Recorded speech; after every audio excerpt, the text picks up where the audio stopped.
لبیک اللہم لبیک لبیک لا شریک لک میرے محترم سامعین کرام، پچھلے ایک کلپ میں ایک نشست میں ہم نے سماعت کیا تھا کہ حج کسے کہتے ہیں۔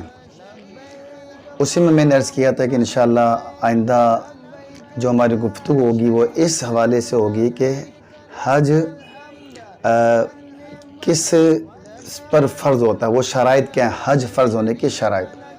اور آپ کو یاد ہوگا کہ اگر آپ نے اس میں سماعت کیا ہوگا تو یہ بھی میں نے عرض کیا تھا کہ ایک ہوتا ہے حج فرض ہونا اور دوسرا ہوتا ہے کہ اس کی ادائیگی کا لازم ہونا، دونوں الگ الگ چیزیں۔ تو آج ہم یہ سماعت کریں گے کہ وہ شرائط کیا ہیں، وہ باتیں کیا ہیں کہ جن کی وجہ سے کسی شخص پر حج فرض ہو جاتا ہے۔ تو انشاءاللہ بہر شریعت سے میں یہ مسائل آپ کی بارگاہ میں عرض کرتا ہوں، تمام میرے سننے والے توجہ کے ساتھ سماعت کیجیے۔ چنانچہ حج فرض ہونے کی 8 شرائط ہیں۔ کتنی شرائط ہیں؟ 8 شرائط۔ نمبر 1 مسلمان ہونا، نمبر 2 بالغ ہونا، نابالغ پر حج فرض نہیں ہوتا اگرچہ وہ مالدار ہو۔ نمبر 3 عاقل ہونا، یعنی عقل مند ہونا، لہذا پاگل پر مجنون پر حج فرض نہیں ہوگا۔ نمبر 4 ہے آزاد ہونا، لہذا غلام پر حج فرض نہیں ہوتا اگرچہ وہ مالدار ہو۔ نمبر 5 دار الحرب میں نہ ہونا، اس کا مطلب یہ کہ دار السلام میں ہونا۔ مزید آگے ہے 6ٹھی شرط، وہ ہے تندرست ہونا، یعنی انسان کا جسم کے اعتبار سے، باڈی کے اعتبار سے توانا ہونا، تندرست ہونا، یہ بھی ایک شرط ہے۔ نمبر 7 ہے استطاعت، یعنی اس میں اس سفر کرنے کی طاقت و قوت ہو۔ نمبر 8 ہے وقت۔ یہ ہیں 8 شرائط میرے پیارے اور محترم سامعین کرام۔ اب اس میں کچھ باتیں میں انشاءاللہ مزید عرض کرتا ہوں۔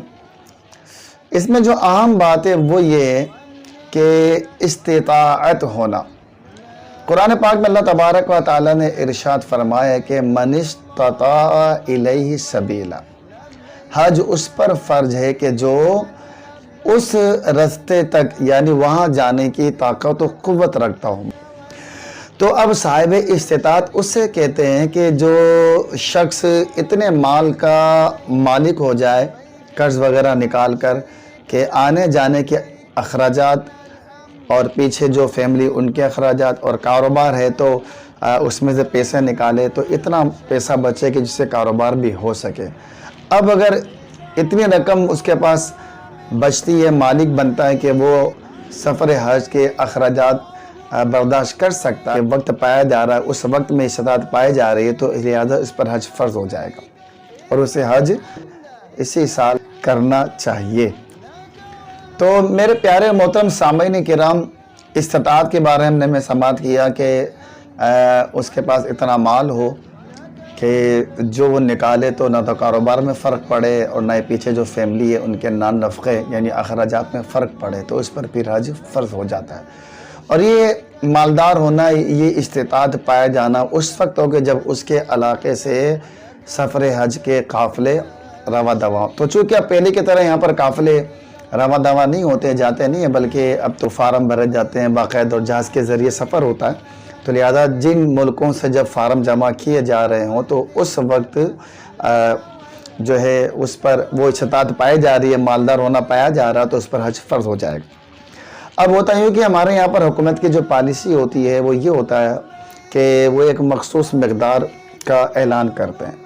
تو اب اگر اس صاحب استطاعت نے اس میں فارم بھرا اور اس کی قرآن اندازی میں نام نکل آیا تو فبیہ، اگر نہیں نکلا تو اب دیکھا جائے گا کہ اگر وہ پرائیویٹ اعتبار سے اگر جانا چاہتا ہے تو کیا پرائیویٹ اعتبار سے اس کے پاس اتنا مال ہے کہ اگر وہ اپنے مال میں سے کاروبار میں سے نکالے تو اس کے پیچھے فرق نہ پڑے تو حج فرض رہے گا، ورنہ نہیں ہوگا۔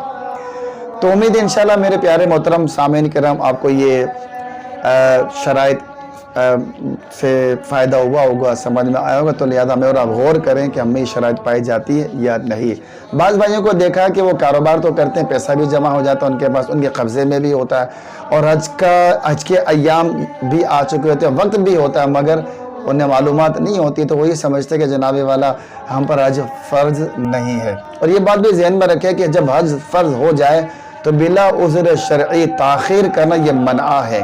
نبی کریم علیہ السلام نے ارشاد فرمایا کہ جس شخص پر حج فرض ہو گیا ہو، یعنی جو باوجود قدرت کے حج پر نہ گیا اور وہ مر جائے، تو اسے کہہ دو کہ خواہ وہ یہودی مرے یا نصرانی ہو کر مرے، یعنی مراد اس سے یہ اس کی شرح میں کہ خطرہ اس کا ایمان سلب ہو جائے۔ تو لہذا جیسے حج فرض ہو جائے تو بلا تاخیر، بلا عذر شرعی تاخیر کرنا یہ گناہ گار ہوگا، لہذا جلدی جلدی حج کا ارادہ کر لینا چاہیے اور حج کر لینا چاہیے تاکہ فرض ادا ہو جائے۔